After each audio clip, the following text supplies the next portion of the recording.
As your computer programs get a little bit more involved with more steps, more commands, a little bit more intricate, it is going to be a very, very good idea to start writing what we identify as either pseudocode or basically flowcharts.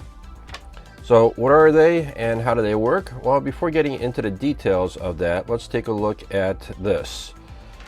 So if you're supposed to build a house or frame out a house without a building plan or a floor plan or any kind of blueprints, what will happen to the home? Well, as you can see, it's not going to go quite as well, the design, and it might also basically fail on that part. So before we start doing any kind of work, even if you're trying to, for example, build a shed for the house, the village is going to require some kind of blueprint.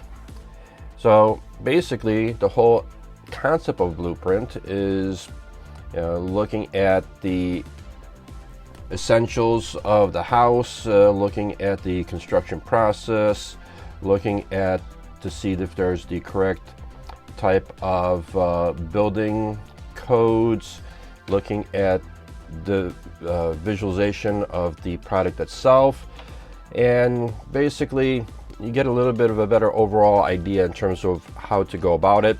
So then when construction does begin, it's a lot easier to basically identify where things need more attention or how things were supposed to be more or less laid out. So utilizing that kind of concept, we're going to look at this, pseudocode. So what is it? So first of all, it's going to be notice this, a informal way of writing the programming code. So you just basically jot down information in terms of the steps in general of what the system is supposed to do. Basically, again, utilizing plain language on that part, helping the programmer plan and understand what's supposed to be in the particular code. And then as you're writing, it's like, all right, once we do this, they may have to basically kind of loop around and do that kind of thing, reference things through. If this condition is met, then do this. If not, then basically go through here. So something along those lines. So basically, once you write this out, this will basically help you identify and how to easily write the code.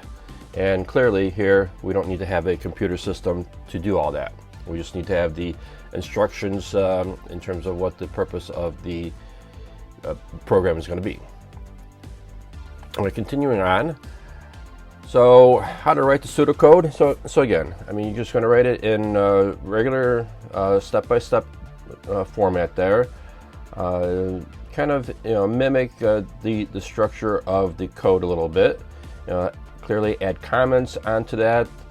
Utilize steps in sequential order, and then basically this program here, we're going to be utilizing various conditional statements. So we've learned if, then, and else, or the equivalent of it in Python. And in the upcoming weeks, we're going to also be looking at utilizing loops as well. Another method here is to graphically show how things are being done by implementing basically flowcharts. So this is just a graphical way of expressing how things are going to be done. And usually there is a typical format in terms of what type of components you are utilizing in a flowchart. So for example, a diamond is going to be a decision. A basically rectangle is going to be some kind of message or something that the information is being prompted out or inputted in. And those are the main key components of it. And then obviously we had the different connectors and how things are going to loop around. So it's just more of a graphical representation of that. So again, the flowchart is going to help you define the problem that's going to be solved on that part. Look at the different possible variables that are going to be utilized. You're going to break things down into smaller steps.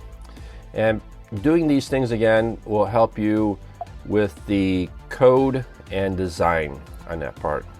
So again, the pseudocode is going to be a textual representation of the program or algorithm, where flowcharts will be a visual representation.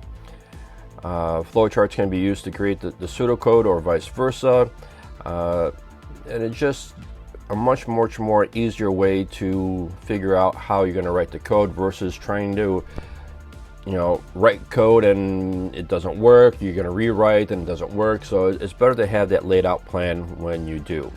So that is a very important thing that you need to start doing.